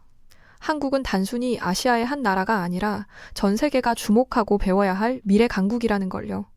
첨단 기술력, 창의적인 문화 콘텐츠, 성숙한 시민의식, 그리고 무엇보다 끊임없이 도전하고 혁신하려는 국민성까지 모든 면에서 세계를 선도하고 있거든요. 독일에 있는 친구들에게도 이제 정말 자신 있게 말할 수 있어요. 한국은 우리가 꿈꾸는 미래의 모습을 현실로 만들어가는 나라야. 기술과 인간이 조화롭게 공존하면서 모든 사람이 더 나은 삶을 살 수 있는 사회를 만들어가고 있어. 앞으로도 저는 한국과 함께 성장해 나가고 싶습니다. 단지 머무는 외국인이 아닌 이 땅의 변화와 도전, 그리고 발전을 함께 목격하고 함께 만들어가는 산증인이 되고 싶어요. 지난 8년 동안 저는 한국에서 참 많은 것을 배웠습니다. 무엇보다 절대 포기하지 않는 끈기, 작은 성취에도 감사할 줄 아는 겸손함, 그리고 공동체를 먼저 생각하는 배려와 협력의 정신, 이 모든 것이 한국이라는 나라를 가능하게 만든 원동력이라고 생각합니다. 한국은 단지 눈부신 기술 발전이나 경제 성장의 상징이 아닙니다. 그 너머에는 사람을 중심에 둔 문화, 그리고 끊임없이 더 나은 내일을 향해 나아가려는 놀라운 집단의 의지가 자리하고 있습니다. 이 나라는 지금도 조용히 그러나 아주 분명하게 세상의 기준을 바꾸고 있고 많은 이들에게 희망이 무엇인지, 진정한 강함이 무엇인지 알려주고 있습니다. 저는 이제 이 가치를 제가 살아온 유럽의 사람들에게도 전하고 싶습니다. 한국에서 배운 것들을 제 언어로 풀어내어 더 많은 이들이 이 나라의 정신을 이해하고 존경할 수 있도록 다리 역할을 하고 싶어요. 그리고 언젠가 제가 다시 고향으로 돌아가더라도 제 마음속에는 한국이라는 이름이 가장 따뜻한 기억으로 남아있을 것입니다. 그 기억을 품고 저는 앞으로도 끊임없이 외칠 겁니다. 한국은 정말 우리 모두의 자부심이며 전 세계가 주목하는 희망 미래 그 자체입니다. 이제 저는 단지 한국에 사는 외국인이 아니라 위대한 여정의 동행자로서 이 나라의 아름다운 미래를 함께 만들어가고 싶습니다. 그리고 그 미래 속에서 저 역시 한 사람의 사람으로서 더 단단하고 더 따뜻한 인간이 되어 가기를 진심으로 바랍니다. 일본에 위치한 카페에서 한 일본인이 버럭버럭 화를 내고 있습니다. 세계의 흐름은 어떻게 되든 간에 일본을 기준으로 통할 수밖에 없어. 지금이야 한류가 유명하네 뭐네 하지만 어쨌든 일본의 것이 최고라는 뜻이야. 그러니 우리는 지금까지 했던 대로 일본식대로 살면 돼. 이야기를 듣고 있던 건 유럽인들이었다고 하는데 유럽인들의 표정이 심상치 않습니다. 과연 무슨 일이 벌어지고 있던 걸까요? 이야기 들어보시죠. 안녕하세요. 저는 이탈리아 로마에서 살고 있는 마르코라고 합니다. 저는 대학을 다니면서 아르바이트를 하며 살고 있는 평범한 20대 남자인데요. 얼마 전 친가족처럼 지내던 동네 형이 사업 실패로 쫄딱 망하는 걸 보면서 생각의 전환이 필요하다는 것을 알게 되었습니다. 그 형은 고등학생 때부터 미친 듯이 일만 한 사람이었는데 대학도 나오지 않았다 보니 중고, 대학교를 통틀어 친구도 없었고 일에만 매달렸다 보니 아내도 없었습니다. 30이 넘었는데도 제대로 된 여행도 가보지 못하고 정말 일만 하던 사람이었어요. 그런데 이렇게 열심히 쌓아 올린 결과가 한순간에 무너지는 걸 보니 이렇게 열심히 사는 게 무슨 의미가 있나 싶더라고요.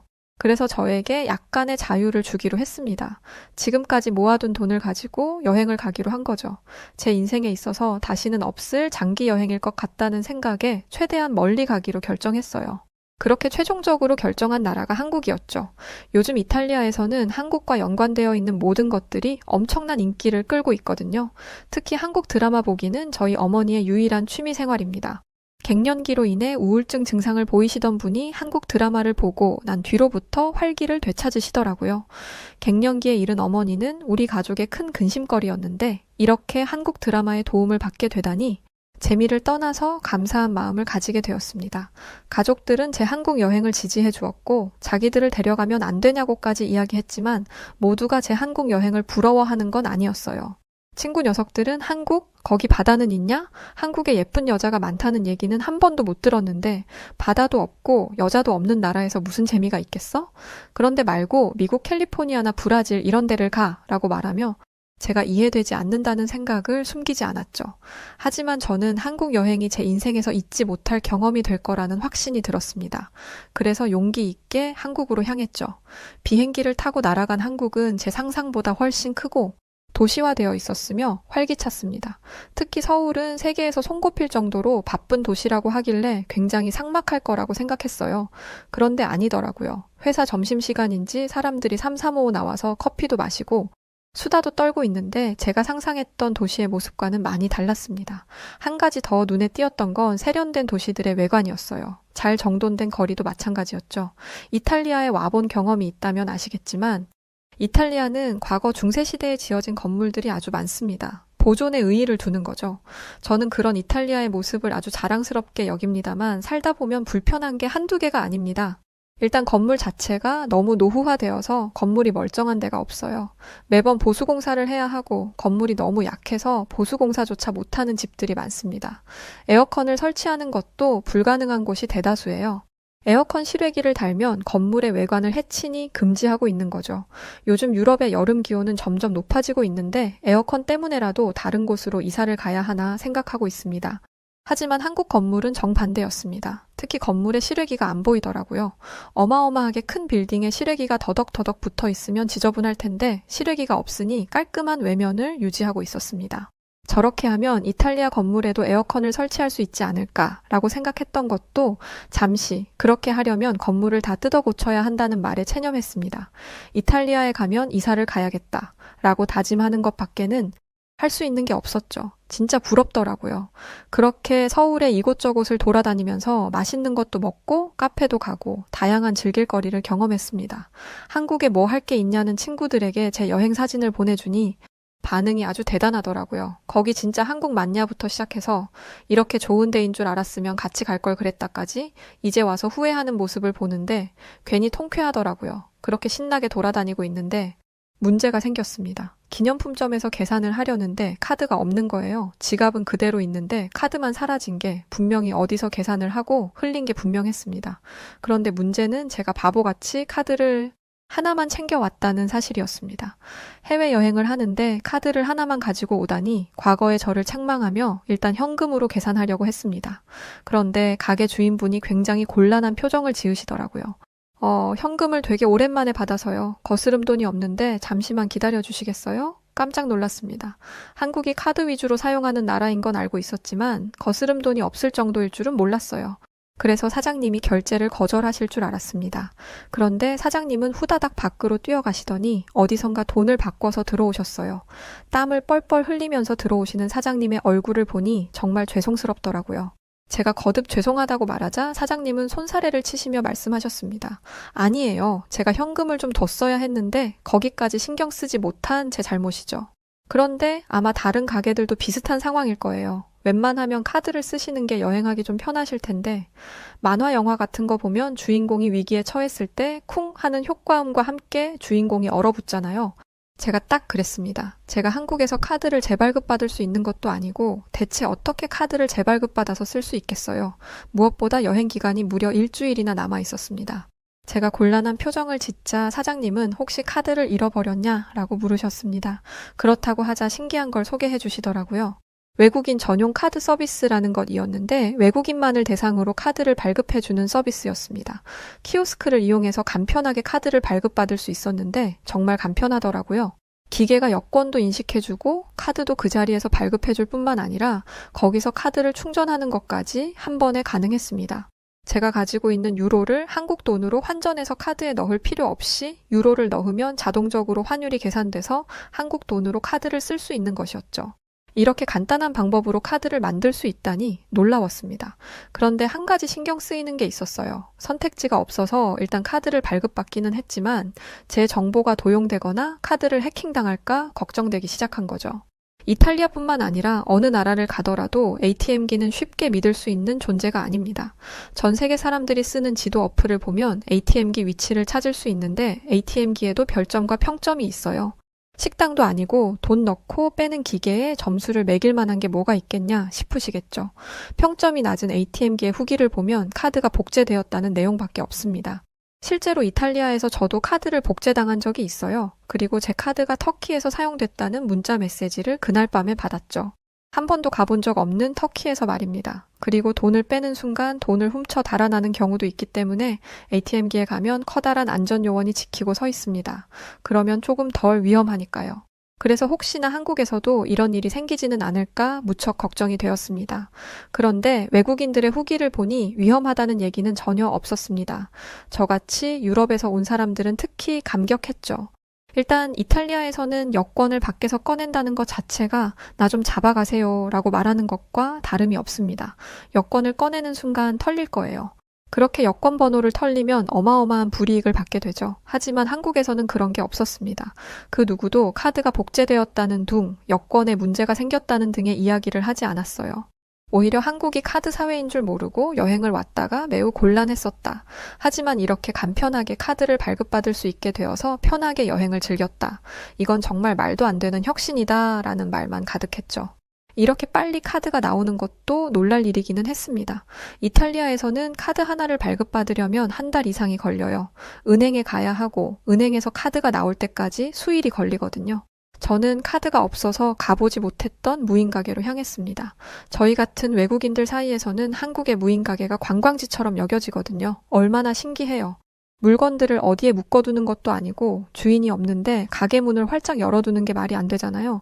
저는 솔직히 과장된 부분이 조금은 있을 거라고 생각했습니다. 뉴스에서 봤던 것보다 규모가 좀 작을 거라고 생각했죠. 가게가 털렸을 때 손실을 최대한 적게 하려면 가게 규모가 작은 게 맞잖아요. 그런데 아니었습니다. 제가 이탈리아에서 살고 있는 집 앞에 있는 슈퍼보다 2배는 커 보이는 가게가 무인 가게로 운영되고 있었어요. 그리고 사람들은 차례대로 물건을 집어 셀프로 계산을 하고 있었죠. 저는 계산하는 사람들 옆에 서서 누가 계산을 하는데 장난을 치지는 않는지 지켜보고 있었습니다. 그런데 정말 모든 사람들이 양심적으로 계산하더라고요.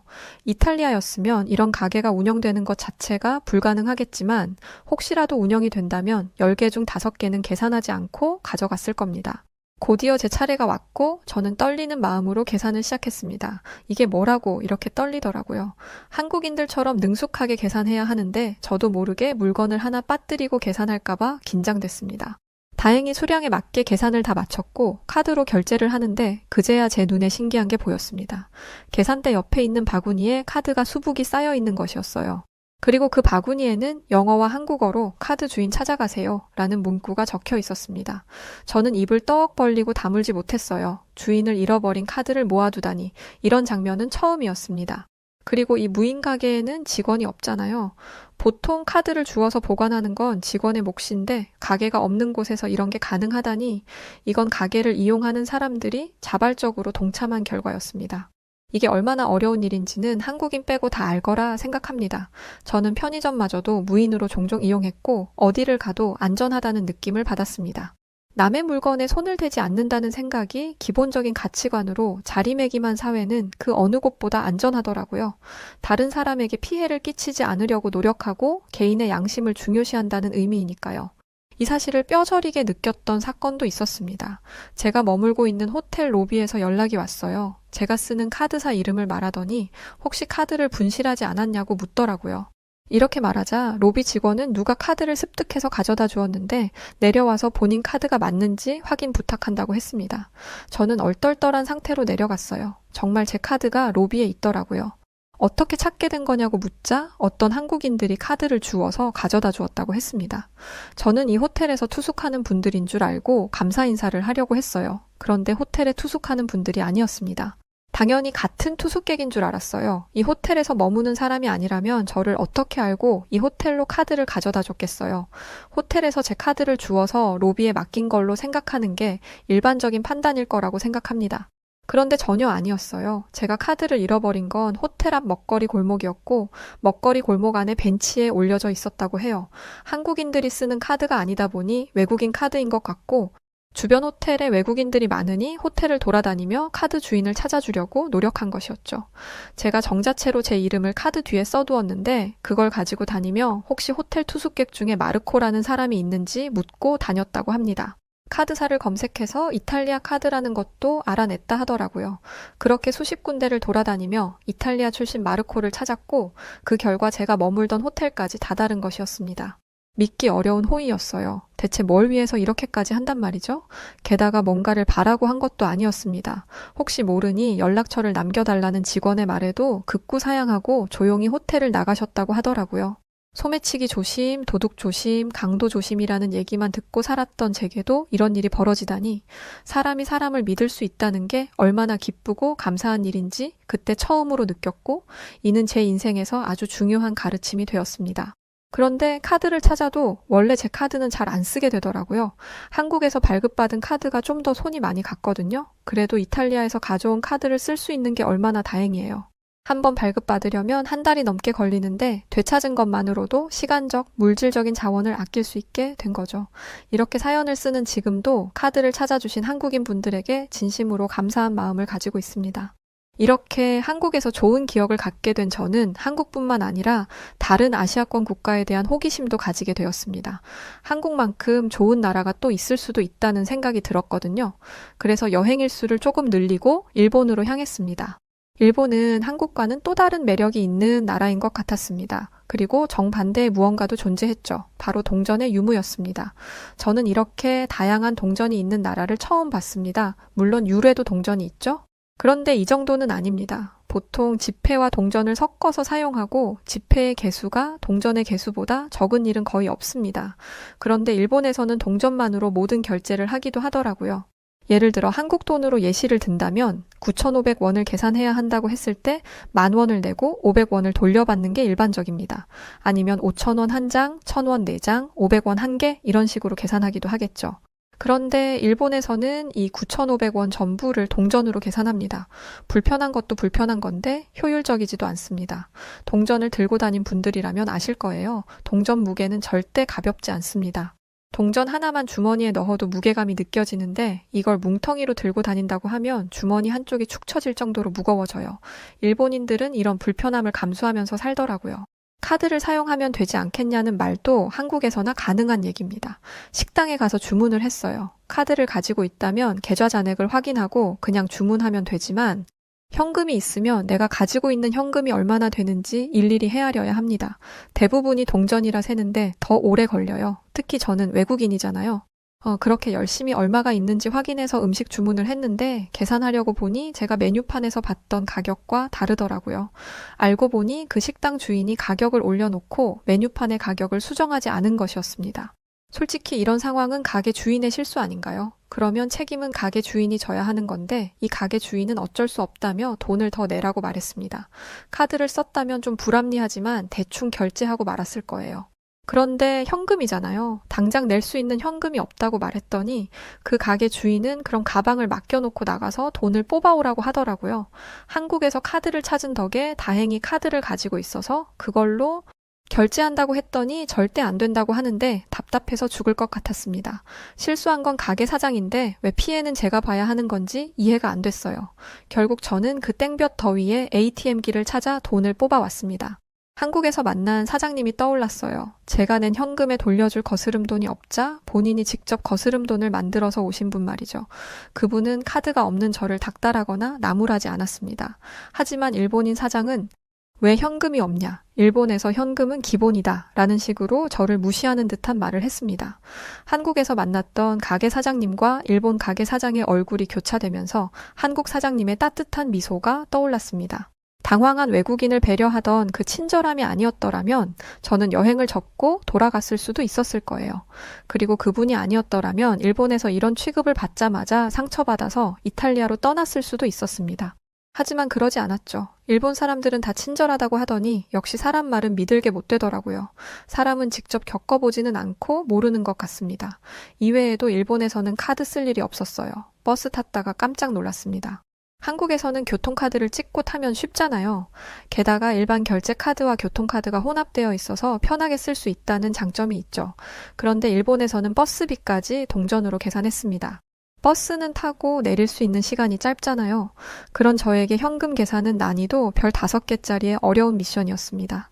일단 동전 종류가 너무 많아서 금액을 헤아리는 게 쉽지 않았어요. 그걸 그냥 내면 되는 게 아니라 버스비를 내는 곳을 버스 안에서 찾아야 했죠. 동전 찾으랴, 돈 낼 구멍 찾으랴, 정신이 하나도 없었습니다. 세상이 어떤 세상인데 대중교통마저 동전으로 계산하는 건지, 일본은 분명 발전한 나라라고 들었는데 이것만 보면 발전은커녕 후퇴한 것과 다름없어 보입니다. 물론 이탈리아도 한국처럼 교통카드 시스템이 편하게 자리 잡혀 있지는 않습니다. 하지만 저희는 버스 티켓이라도 있어요. 이렇게 현금을 들고 다니면서 귀찮게 결제하지 않습니다. 이탈리아만도 못한 시스템이 있을 줄은 정말 상상도 못했네요. 이 동전 때문에 일본 여행을 접고 싶어 질 줄은 상상도 못했습니다. 진지하게 다시 한국으로 돌아가야 하나 고민하던 중 영어가 가능한 일본인을 처음으로 만났어요. 저는 그 사람에게 동전에 관해 물었습니다. 대체 왜 일본은 동전을 많이 쓰는 거죠? 그러자 그 사람은 이렇게 말했습니다. 동전이 많아야 사람들이 자판기에서 커피도 빼먹고 하죠. 그렇게 사람들이 돈을 써야 경제가 활성화되는 거 아니겠어요? 대체 이게 뭔 소린지 이해하는데 한참 걸렸습니다. 사람들이 자판기에 돈을 많이 써야만 경제가 활성화되나요? 무슨 말 같지도 않은 소리를 하는 건지, 그리고 세계 어느 나라를 가도 카드가 안 되는 자판기는 없습니다. 특히 한국은 카드를 터치하는 것만으로도 결제가 되는 자판기가 널려 있었어요. 이탈리아에도 카드 결제가 되는 자판기가 있지만 간혹 오류가 나기도 합니다. 카드 복제를 우려해서 쓰지 못하는 경우도 있죠. 하지만 한국은 그런 게 없었어요. 제 경험에 따른 이야기를 들려주자 그 일본인은 불쾌한 기색을 숨기지 않았습니다. 일본이 치안이 좋아서 현금을 가지고 다니는 거예요. 다른 나라처럼 위험하다면 우리도 카드를 썼겠죠. 저는 또다시 물었습니다. 일본보다 치안이 좋다는 한국도 카드를 쓰는데요. 치안과 현금 사용 유무는 관련이 없는 것 같네요. 그러자 일본인은 그럴 거면 그냥 한국에 가지 뭐 하러 있어요? 라며 화를 냈죠. 저는 진심으로 궁금해서 물어본 것인데요. 이 비효율적인 결제 방식을 고수하는 이유가 도무지 이해가 안 됐거든요. 만약 재난이 많은 나라라서 언제 어디서든지 사용할 수 있는 현금을 좋아한다라고 했더라면 이해했을 수도 있어요. 그런데 전혀 아니라면서 화를 내다니 저는 결국 다른 전문가의 의견을 묻기로 했습니다. 일본에서 수년간 살며 일을 했다는 한 외국인 회사원은 일본이 동전 사용을 버리지 못하는 것에 대해 금융기관 입장에서는 신용카드보다 현금을 유통시키는 게 유리해요. 그리고 일본 전국에는 ATM기가 실핏줄처럼 깔려 있는데 일본 은행은 이 ATM기 수수료를 포기할 수 없을 겁니다. 그리고 또 한 가지 충격적인 이야기를 들었습니다. 2020년 도쿄올림픽 당시 카드 사용률을 높이겠다고 계획했는데 그때부터 지금까지 카드 사용률은 달라진 게 없거든요. 도쿄올림픽 기간 중에 카드 결제가 안 돼서 입은 손실이 약 1조 2천엔이라고 합니다. 한국 돈으로 환산하면 약 10조 3천억 정도가 되네요. 또 외국인들 입장에서 카드 사용이 안 되는 나라는 후진적인 이미지를 가질 수밖에 없습니다. 저 또한 그랬으니까요. 이걸 알면서도 카드 사용을 하지 않는다는 건 일본인들의 근거 없는 자신감이었습니다. 며칠 여행 다녀온 제가 이걸 어떻게 알았냐고요? 제가 직접 본 걸로 말씀드린 것입니다. 식당에서 대화를 하던 중 본토 일본인이 저희 이야기에 끼어들었어요. 어이, 외국인 양반. 그런 식으로 굴 거면 그냥 당신네 나라로 돌아가. 로마에 왔으면 로마법을 따라야지. 뭐 하는 거야? 자기 나라에 대한 부정적인 이야기를 들으면 화가 날 수도 있을 것 같아서 그냥 죄송하다고 말하고 끝내려는데 그 사람은 멈출 줄을 몰랐습니다. 세계의 흐름은 어떻게 되든 간에 일본을 기준으로 통할 수밖에 없어. 지금이야 한류가 유명하네. 뭐네 하지만 어쨌든 일본의 것이 최고라는 뜻이야. 그러니 우리는 지금까지 했던 대로 일본식대로 살면 돼. 세계의 흐름이 일본을 중심으로 흐른다는 건 어디서 나온 연구 결과인지, 그리고 한국 영화나 드라마, 음악에 비해 일본의 콘텐츠들이 매우 수준 떨어진다는 평가를 받는 건 모르는 모양이었습니다. 일본인들이 이렇게 말하는 데는 근거가 있기는 했어요. 한국과 비교했을 때 국토 면적은 3배 이상 되고 GDP도 한국보다 높은 편이니까요. 하지만 국가의 수준을 파악하는 데는 이런 기준만 있는 게 아니잖아요. 한국인들은 지금도 세계 문화에 녹아들어 한국 문화를 알리는데 힘쓰고 있는데 일본인들은 어차피 우리 것이 최고! 라는 말로 고집만 부리고 있으니 일본의 미래가 어떻게 될지 알만하겠더라고요. 이 30년 전에는 일본 전자제품이나 휴대전화 브랜드가 줄을 이뤘다고 하는데 요즘에는 보이지도 않죠. 왜 그런 결과가 나왔겠어요? 발전하지 않고 현재의 상황에 안주하다 보니 자연스럽게 도태된 게 아니겠어요? 저는 일본에 있어봤자 불편함만 더할 거라고 생각하고 모든 일정을 취소하고 다시 한국으로 돌아갔습니다. 한국 땅을 밟자마자 이거지 라는 생각이 들면서 전에 왔을 때보다 더 행복한 시간을 보냈어요. 특히 이번에는 부산에 갔었는데 이탈리아 못지않게 아름다운 바다가 펼쳐져 있더라고요. 이탈리아인들의 여름 휴가지와는 조금 다른 느낌이었지만 좀 더 생동감 있고 활기찼습니다. 그리고 이탈리아에 있던 제 친구 놈들이 한국에는 미인이 없다고 했었잖아요. 미인이 없기는 무슨.